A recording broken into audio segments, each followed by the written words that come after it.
It's time to accelerate. Hi, I'm your host, Andy Paul. Join me as I host conversations with the leading experts in sales, marketing, sales automation, sales process, leadership, management, training, coaching, any resource that I believe to help you accelerate the growth of your sales, your business, and most importantly, you. Hello, and welcome to Accelerate. I'm really looking forward to talking with my guest today. Joining me is Bill Caskey. Bill is host, or co-host actually, of the long-running popular weekly podcast, the Advanced Selling Podcast, as well as author of multiple books on sales, including most recently, Make Your Sales Team Unstoppable, a systematic method for creating an unstoppable sales team in a competitive market. And he is as well president of Caskey Training, a sales training firm based in Indianapolis. All right, there, big background. Bill, welcome to Accelerate. Andy, I appreciate you, man. You do great work, and I've listened to your podcasts, and I'm really honored to be on. Well, thank you. I'm honored to have you on the show. So, what was the impetus for starting your podcast? Well, we had a radio show here in Indianapolis on a little 5,000-watt station at noon on Saturday. And I don't know if you know anything about AM radio, but in Indianapolis, noon on Saturday, not probably like afternoon drive. Not a lot of listeners. No, everybody's at a football game or something. What's that? Everybody's at a football game or something. Yeah. And couple that with the fact that my co-host, Brian Neal, was a football official, Big Ten football official. So in the fall, I was doing it by myself. He wasn't even there.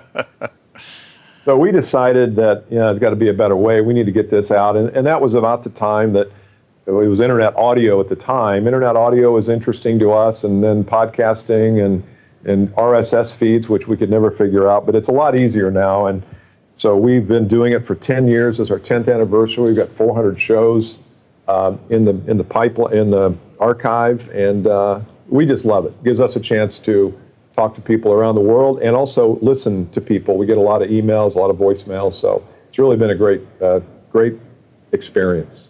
Well, so between your podcast and the work you do working with companies and sales leaders, sum it up. What's the biggest challenge you see that sales leaders are facing today? I mean, where do they need the most help? Are you talking sales managers, or are you talking sales professionals? Sales leaders, sales managers. Okay. Yeah, the biggest challenge is that a lot of the sales leaders I see came from sales. And so they are bringing with them to the management role the same, and I will say this, the same old mentality that they used when they were in sales. And I think that the challenge today is, how do I build, inspire, and keep a great sales force? That's why I wrote the book Unstoppable, because I think a sales force should be unstoppable. But guess whose role that is to make them that way? Well, it's the sales managers. So, it's part inspiration, it's part babysitting, it's part marketing. I think great sales managers today have adopted a marketing mindset, not just a cold call mindset. And those doing it right, I think, are weaving in marketing principles and tactics in with their sales skill training to really make great sales forces. So give me an example of the marketing mindset that they bring. Well, I've got a manager who runs a group of about 25 people, and he is having them all, in fact, they're in the process right now of building 3-minute videos that they can send out to prospects prior to meetings. So now when a prospect books a meeting, they send an email that says, here, by the way, here's a very quick video I did that will help you understand what we'll be talking about, how will the kinds of questions I'll be asking. And so they will send that out in advance. And so now that becomes a precursor to their meeting. And so now that when they walk in the room for the first call, the person has seen them on video, they've seen them on screen, they feel like, this person has a little bit, is positioned better than just a salesperson who merely shows up. Yeah, so that's personal branding, right? It's personal branding, exactly. And I don't know why companies are so reluctant to do that. It's just, it works so well, and maybe it works well because nobody's doing it, or very few. But companies, for some reason, are reluctant to do that. Well, what if the salesperson leaves? Well, if the salesperson leaves, guess what? We take their video down. I mean, it's pretty simple. That's right. So I think personal branding, especially in those sales organizations where the salesperson really matters, meaning if it's an inside salesperson who's doing nothing but taking orders, that doesn't matter. But if it's a sales professional who's going out on the street, being an expert, positioning themselves as someone who has knowledge, then I think there are other things that a person can be doing to position themselves better. Yeah, and I would say that even in the inside sales role, if you're an account executive, not the sales development rep that's out making the phone calls to set up the appointment, but that if you're account exec and you don't get out in the field that often, I think it's a great differentiator to be able to send something like that. I mean, it is the personal branding. You're establishing your platform to some degree. I think it'd be very valuable for them, too. Yeah, no, I agree. And we've got one client who, their customer service person who does all of the new orders. She's now doing a custom video for every new client, and they don't have that many, maybe 1 or 2 a week. Mm-hmm. She does a custom video where she says, "Hi, Andy, this is Danielle Smith at the company, and I just want to tell you we got your order," and she holds it up and kind of has some fun with it. It's right here. It's in process. I want you to commit to me that if there's any problem, you call me. I mean, and people love it. She's attractive. Mm-hmm. B, she has her little mini studio set up. She's got a light, so it really looks like a professionally done video, and all it is an iPhone. But that's a touch. That's just a little touch of something extra that I think people could do. Well, and I think it plays into what I talk about a lot in my work, is that you don't have to be 20% better or 25% or 50% better than your competition. The difference is 1% or 2%. Yeah. It's the small things that really set you apart from your competitors. That's a perfect example of something that's very powerful and memorable.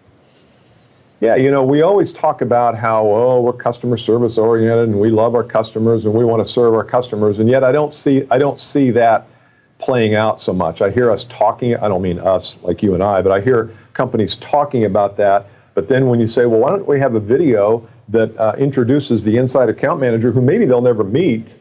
It's a lot of work. And, okay, so I think that serves the customer better, actually. It's not about you, the company. It's about serving your customer, giving your customer a name and a face and a personality that they're going to be dealing with. I think that's huge. That's very huge. I harken back. I've told the story before of a big client that was coming to visit me. This was multiple decades ago. Our biggest customer shows up, and we're a tech startup, and we're all dressed in suits and ties as he walks in the door. And the first thing he says, he doesn't introduce himself or anything. He says, "Where's Eileen?"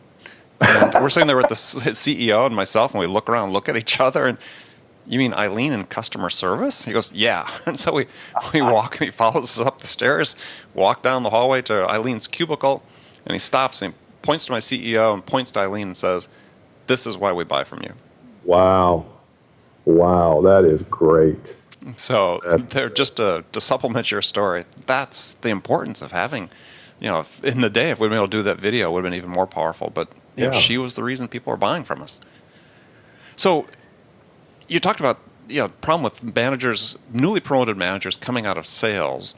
But one of the problems and carrying their baggage with them. But one of the issues I'm seeing with sales managers is that, especially in some of the tech companies, but not exclusively, is they're putting a lot of people into frontline sales management who have never sold.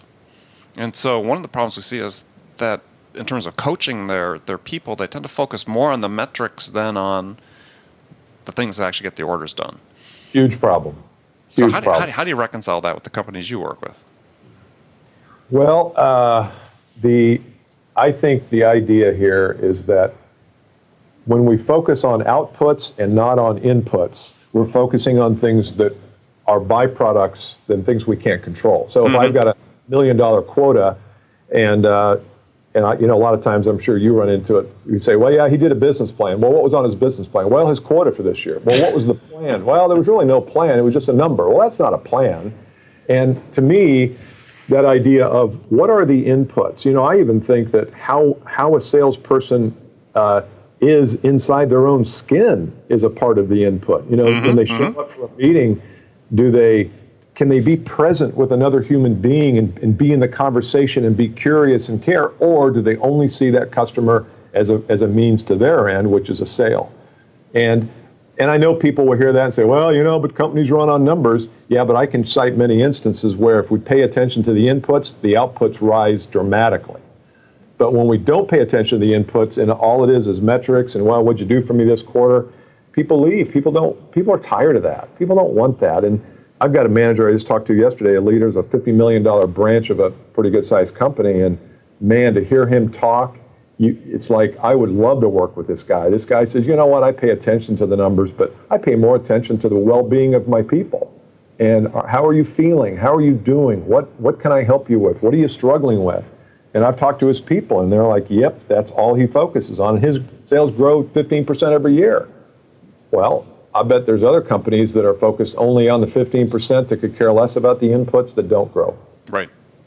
Well, and so the shortage of coaching at the sort of fundamental frontline sales level is again, is something that's another pervasive trend that's very troubling. Is I even encounter companies where they're letting their sales manager hire outside coaches to coach their salespeople. Yeah. And it's like, well, what's wrong with that? Because to me, the first responsibility, as you just said, of a sales manager is you're supposed to develop your people, coach your people, help them succeed. Yeah, I probably would take a little issue with that, I guess maybe because I'm in the coaching business. But I do think that sometimes you can be a really good salesperson and a decent leader, but a terrible coach. And I always feel like, a coach should be someone who really is unbiased to whether the person, in other words, if I'm a sales manager and I'm coaching my people, I have a vested interest in them because I make more money when they make more money. And technically, that's not a good coach. A coach is someone who doesn't share in the profits, but only cares about the skill sets and the actions and the accountability of the person. So, but I do think you're right in that I don't think most sales leaders really know how to coach, not just coach deals, but coach on mentality. And we spent a lot of time on the podcast and in my work on the mindset. What's the right mindset of a sales professional? And the right mindset is not, you can sell to everybody. That's not the right mindset. That's a terrible mindset because A, you can't. B, you show up and all you are is a salesperson now. And so I think a lot of managers don't understand the finer points of psychology, so they end up just coaching on deals, which is not bad, but it leaves open the real big area of potential, and that is the mindset, the attitudes, and things like that. So how do you work with teams to help them begin to understand that, especially managers? I mean, it's start with theirs, is because if they don't understand, they're not able to help communicate that to their sales reps that are out interfacing with the customers. Yeah, the way I would do it is I always look at things, I said inputs and outputs, but I like to even take it down further than that. I like the idea of there's the front stage and there's the back stage. And the front stage is everything that happens in the field, in front of prospects, in front of clients. Handling objections, positioning the product, crafting the message. How many calls do I make? What do I say when I make a call? Those are all the mechanical parts. But the backstage is where all the action is. And that's the business plan, the personal business plan. It's getting your mind right. It's practicing so that when you get out in front of a prospect, that's a big thing. I don't know if you see it or not, is we don't practice. And when I look at the top, the golfers, the performers, the artists, the singers, I bet you Beyonce spends lots of time practicing. I bet she just doesn't go say, look, I've done this concert 50 times. I'm just going to go do it. No, she's in the studio after the concert, from what I hear, looking at the film, just like the football team would. And so she's constantly working on her game. And I don't think salespeople typically do that. I think there's a lot of winging it. And I think managers would do very well if they said, okay, we're getting ready to go out and do a presentation. Let's do 3 or 4 dry run-throughs today from 3 to 6 or this afternoon. And I think you'd find all sorts of improvement points, but everybody's busy. Nobody has time to practice. We all have time to play the game, but not to practice the game. It's sort of interesting because it sort of brings up another topic I was going to talk to you about later, which is, people confuse the important for the significant. And I'd interviewed a gentleman named Rory Vaden. I don't know if you know him. Last week, wrote a book called Procrastinate on Purpose about how to multiply your time and be more productive. And he's saying, you have to distinguish between what's important, which sort of has a near-term payoff, but what is significant in terms of the longer-term payoff. And that practice is, putting money in the bank. The better you get, that has a long-term payoff, just not on that deal, but on other deals. That's I love that. I'll get that book. That's exactly right. And it gets down to reps. When you work out, when you shoot free throws, it's just reps. It's reps. It's just constant repetition. And give me somebody who has practiced how to handle the money problem or the money question from a prospect 1,000 times. I want him with me because he's going to be able to do it. It's going to be elegant. It's going to be it's going to be easy. It's going to be, articulate. But give me somebody who the only time they practice is when they're challenged with a money issue in front of the prospect. They're not going to handle it. Exactly. So I like rep. I like the idea, and I teach. We do a lot of role play. I have a group training program called the 2X Group, which is a group of 10 salespeople who want to double their business, and we do a lot of practice. So I'd say somebody says, "Okay, I'm getting ready to go out and see somebody. Here's what I think I'll do." I say, "Okay, let's role play it. I'm him, you're you. Let's go." And it's a sign of fear comes across their face, but they do it, and then it's wrong, and then they do it again. It gets better, and then by the third or fourth time, I say, "That's it, babe. You've nailed it." And then they go away inspired because they say, "Yeah, now I'm going to get in that situation knowing I'm going to succeed, not winging it." Exactly. Yeah, that's a great correlation between being prepared and minimizing the fear. And so if you have somebody that's call reluctance or is fearful about getting into any conversation with a prospect, that's the practice that takes that fear away. Exactly. The muscle memory. Our daughter is graduating from college this year, and congratulations. Thanks. She's in the process of job search, and she's a little reluctant. And she's made a couple calls, she's had a couple interviews, and I said, Kara, you need reps. I would take an interview with anybody just for flipping practice. Because at some point you're going to have an opportunity with a big company. If you haven't practiced, you're going to get you're all squirrely and get all edgy and fearful, and you're going to fail at it. So practice on anything is just critical.